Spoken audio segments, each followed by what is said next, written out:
lỡ tôi xem lên là nói lỡ bố với một câu.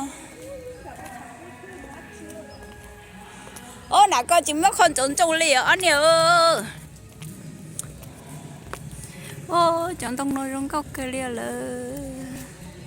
Tê tụi tông lô gì tê tụi trông lô gì nó. Chẳng có hành. Mua sát lại chỗ.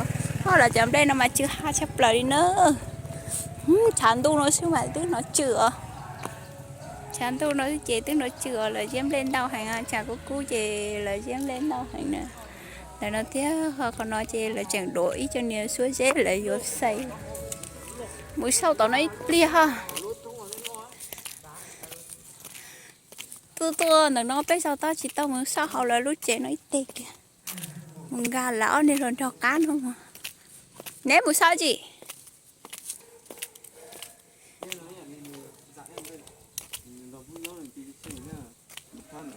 Ôi, cái kia nói là hu loa cả là tôi giỏi lúc này cho nó là chỉ mất tôi sửa lại à.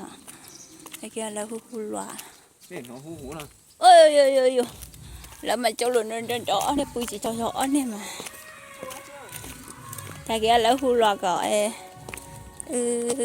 tôi sửa lúc này chua này. Tôi vệ sinh, tôi tổng vệ sinh. Tôi lên trong mong. Tôi lên trong mong thôi lấy từ nhẹ chứ. Thả tôi chỉ tao một tôi lúa.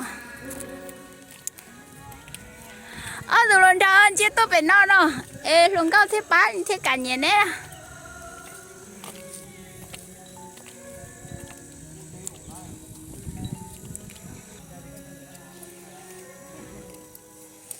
Nó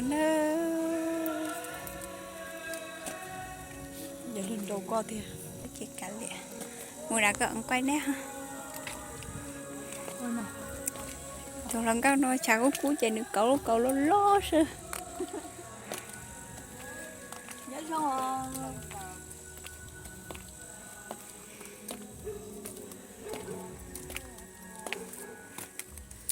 quay không vì gì nữa ba tuần rồi nhá sẽ có câu mua cội khó hình chạy lại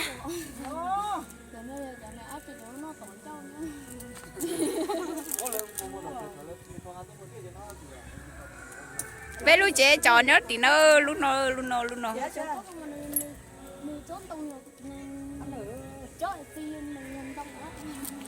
thôi vô cho nó nỉ vô cho đâu cho nó đừng mất nữa